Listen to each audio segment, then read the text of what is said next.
জি। আচ্ছা, আমরা সবাই জানি যে বাংলাদেশের বর্তমানে দক্ষিণাঞ্চলের যে জেলাগুলো, বিশেষ করে যদি আমি বলি ফেনী, লক্ষ্মীপুর, নোয়াখালী, কুমিল্লা, ব্রাহ্মণবাড়িয়া সহ বেশ কিছু জেলা ওই যে আমাদের ভারতের যে কারসাজি, সোজা বাংলায় যদি আমি বলি, সেই কারসাজিতে আসলে একটি বন্যা পরিস্থিতি তৈরি হয়েছে এবং আমাদের যে ভাই বোনগুলা তাদের সকলের যে জীবনের যে বিপর্যয়, সেই বিপর্যয়টি আসলে শুরু হয়েছে। আমরা আমাদের জায়গা থেকে আসলে বিভিন্ন জায়গা থেকে দেখছি এবং আমাদের এই দুইজন ভাই তারা ফেনী থেকে এসেছেন, তারা ফেনীর এবং ফেনী সদর থেকে তারা তাদের জায়গা থেকে যে সমস্যাগুলো বলছেন সেগুলো যদি আপনাদেরকে বলি, এই মুহূর্তে তাদের মূল কনসার্ন আসলে এই ত্রাণগুলো নয়। তাদের মূল কনসার্ন আসলে কিভাবে আমাদের ভাই বোনদের বা ওই এলাকার মানুষদের জীবন বাঁচানো যায়। তাদের কথা জীবন বাঁচলে পরে ত্রাণ নিয়ে বেঁচে থাকা যাবে, সমস্যা নেই, কিন্তু আগে জীবন বাঁচতে হবে।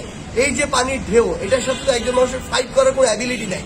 তারা তাদের জায়গা থেকে বলছে যে তারা তাদের বাড়িতে ছিল, বিছানার উপর ছিল, সে পর্যায়ে ছাদের উপরে পর্যন্ত গিয়েছে, কিন্তু পানিটা এত উঁচু লেভেলে পর্যন্ত চলে গিয়েছে যে সেখানেও তাদের এখন যে জীবনের নিরাপত্তাটুকু সেটুকু নেই। এই একটি ভয়ঙ্কর অবস্থায় যখন রাস্তাঘাট সব ডুবে গিয়েছে, কোনো যানবাহন চলছে না, বিদ্যুৎ নেই, এই জন্য তাদের ফোন থেকে শুরু করে কোনো কমিউনিকেশন বা কানেকশন তাদের সাথে নেই।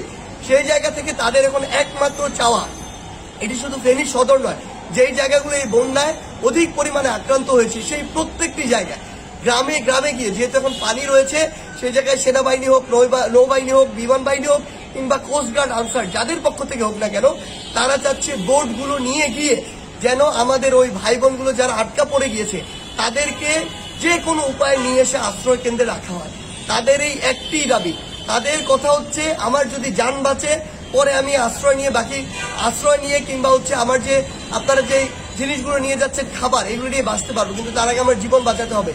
সেই জায়গায় অন্তর্বর্তীকালীন সরকার থেকে শুরু করে যারা সেখানে স্বেচ্ছাসেবক হিসেবে রয়েছেন কিংবা যারা আবার এই ভিডিওটি শুনছেন, আপনাদের কাছে একটিই রিকোয়েস্ট, আপনারা যে কোনো উপায়ে বোট কিংবা অন্য যে কোনো মাধ্যমে হোক আমার ওই যে ভাই বোনরা আটকা পড়েছে তাদেরকে সেখান থেকে উদ্ধারের ব্যবস্থা করুন, একটি আশ্রয়স্থলে নিয়ে আসুন।